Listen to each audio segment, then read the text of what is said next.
SB19 damay sa naging reaksyon ni Ruru Madrid sa yakap eksena ng GF na si Bianca at Justin Alamin. Eto mga madam sir, no, mainit na pinag-uusapan sa social media to, no, dahil sa isang eksena sa Encantadia nga po, di ba? So kalat to sa social media, so maraming mga komento, mga reaksyon ng iba't ibang mga fans ni Bianca, fan ng SB19 or fan ni Justin, no. So dito nakakatuwa lang na ganito, no. Ito, no, so ang sabi kasi dito sa caption, Ruru Madrid may nakakatuwang reaksyon. So sa eksena ng GF na si Bianca at Justin sa Inka Alamin. So dito pa lang sa thumbnail, no, talagang nakakatuwang reaction. So ito, no, so yakap eksena, no. Okay, so nagmula sa channel ni Showbiz Snap yung pinakang bidyong papanoorin natin na to, no. So si Showbiz Snap is isa siya sa nagko-compile ng mga videos or mga photo, no. So ito yung mga parang updates sa showbiz or update sa mga sikat kumbaga nga po. Okay, so tara, panoorin natin to mga madam sir, mga repa. Let's go.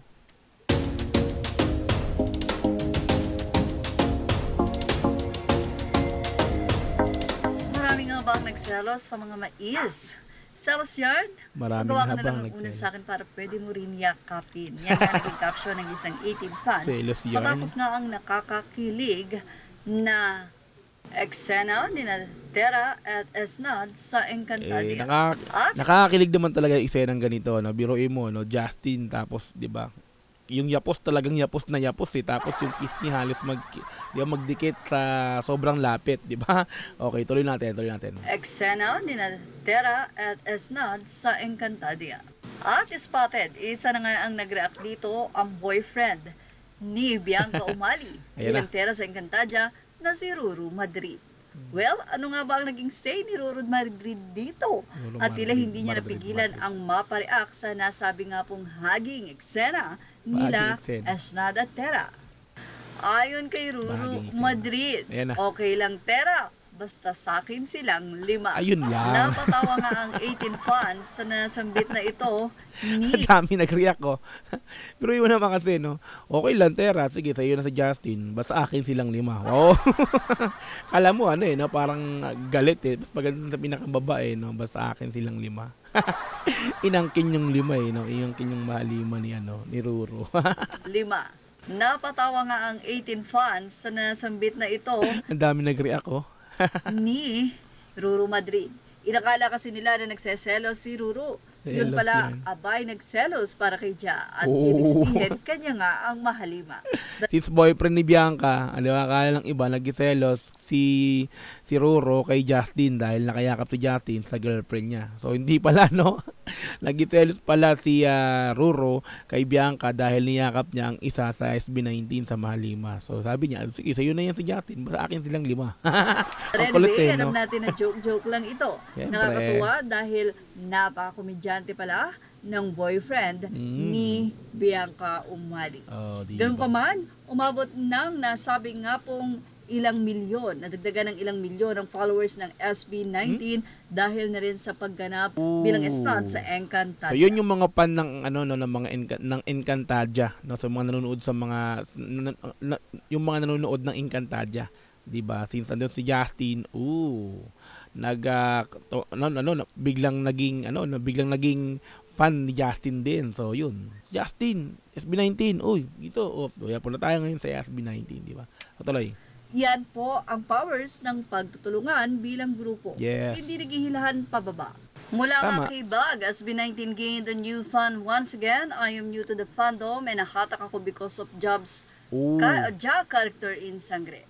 First time ba niyang mag-act? Wala man lang siyang dead air sa sobrang daming facial expressions. Pinapakita niya, saan pa ako magsisimula? So angas ng comment mga repa, napakaangas, no? 'Di ba? So dahil, no, so nahatak siya ni Justin dahil sa pagganap ni Justin dito nga po sa Encantadia, no. So first time daw ba mag-act ni Justin kasi nga, 'di ba? Ang galing, no, nagalingan to, no. Si Bug, no, si Bug.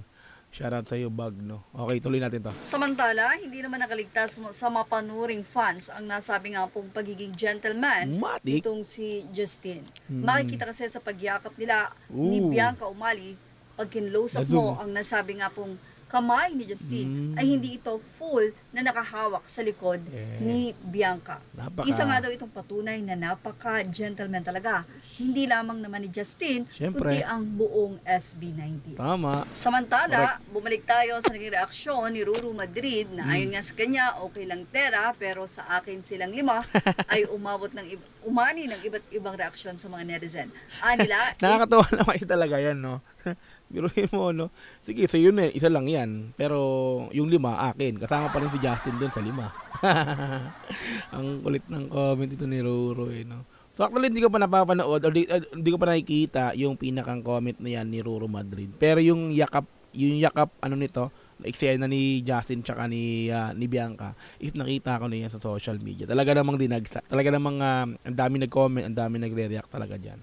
Pero yung comment ni Roro, so hindi ko pa nakikita. Anyway, tuloy natin to. Itong si Ruru Madrid. Ganun pa man, malaking bagay nga na naging part si Justine ng Encantadia dahil mas marami ang hindi lamang sila nakikilala sa mundo ng musika, kundi pati na rin sa pag-acting, pag-hosting, at marami pa pong iba. So yun na nga, pagdating sa pag-acting talaga, una pa lang mulat sa pool talagang may mga talent na yan sa pag-acting talaga. So since napapanood natin yung mga vlogs nila, yung mga ginagawa nilang show break ng ating mahali mga boys, talagang dun makikita mo talaga yung talent nila sa pag-acting. Talagang meron talaga. So ngayon nasimulan na ni Justin sa Encantadia. So sana tuloy-tuloy, hindi lang isa sa kanila or hindi lang isa sa kanila, kundi sila mismong 5 yung magsasama-sama dun sa pinakang movie, kung ano man yan, kung ano man yung yung mga kung ano man yung mga television movie or mga pelikula na yan, mas maganda kung sila mismo sama-sama silang 5, di ba? Napakaangan. So meron na rin naman silang short film, di ba? So alam naman natin yung may short film na sila, kaya hindi na bago sa atin talaga yung etong Mahalima is talagang may talent talaga. Doon sa mga hindi nakakaalam, 'di ba? Syempre, since eto, 'di ba, mga fan ni Bianca, so hindi na magaling pala umarketing si 'di ba? Umarketing pala si Ja ng SB19. Ayun, so nagulat, 'di ba? So, pero sa ating mga nakakaalam na may ganun yung SB19 talent is wala na, hindi na bago kumbaga sa atin 'yan, no. Kaya 'yun. So, marami na namang dumagdag sa mga sa mga naging fan ng SB19, 'di ba? Tuloy natin 'to. Kundi pati na rin sa pag-acting, pag-hosting, at marami pa pong iba. Well, syempre, maraming mga fans ang umaasa na hindi itong kauna-unahan na makikita nila ang SB19 na umaarte sa isang teleserye. Sana nga daw sa susunod ay 5 na. Pero sa diba? ngayon, kakasabi ko pa lang, 'di ba? Sana nga susunod is 5 na, 'di ba? So as in silang 5 sama-sama, sa isang eksena or sa isang movie, sa isang pelikula, Sana ganoon yung mangyari, So hindi lang yung isang kukulin sa kanila. So sana tuloy-tuloy na silang 5 na. So masabi natin ano 'yan, 'di ba? So walang workshop na ginagawa po, Wala silang kumaga train, hindi siya pero mulat sa pool alam natin may talent sa pag-acting, 'di ba? Ang ating mahali mga po. Ang teleserye, sana nga daw sa susunod ay 5 na. Pero sa ngayon, hindi pa yan makakasikaso ng SB19 dahil sa kanilang simula at wakas concert na kada araw yata ay nadadagdagan ang bansa na kanilang pinupuntahan. At yan ang ating showbiz snap update. Thank you for watching. Images are all credit to the rightful owners. Please like, share, and subscribe. Okay. Yeah, so like natin to. So syempre, so showbiz snap, nakapag-subscribe na tayo dyan. So like natin yung pinaka-video. Okay, SB19, dami sa naging reaction ni Ruru Madrid sa yakap eksena ng GF na si Bianca at Justin Alamin. Okay, so yun mga madam sir, di ba? Nakakatuwa lang na mismong isang Ruru Madrid is nagsasabi ng mga ganun, So walang selos yun, walang selos na ganun. So talagang pinag-selos pa nga niya si Bianca kasi sinabi niya na akin tong 5, bala ka kay Ja, So basta sa akin yung 5. Di ba nakakatawa yung mga ganito Okay, yan so mga dancer, di ba? Sana nga magkaroon ng talagang acting or teleserye mismo na na paggaganapan ng ating Mahalima. So yan, so unti-unti yan, syempre nakuha na si Ja. Kumbaga si Ja is nauna na si Ja, So yun, pag 5 na sila diyan, mas maganda yung pinakang nito. Di ba? Magiging kakakalabasan. Okay, so marami na namang nahatak na ibang fan na hindi talaga 18, no, na mas kinikilala ngayon ng SB19. Dahil nga po sa talent, hindi lang sa pagkanta, pagsayaw, pati sa drama. Di ba? Okay, yan sa mga madam sir, thank you so much again sa pagsama sa akin sa pinakang video upload natin na to muli, no? Yun, thank you so much sa palaging pagsuporta sa aking channel. Okay, yun, so hanggang sa muli, kita-kits tayo sa mga sunod na upload. Once again, use Dogs TV. Peace and I'm out. Thank you so much. Bye-bye. God bless all.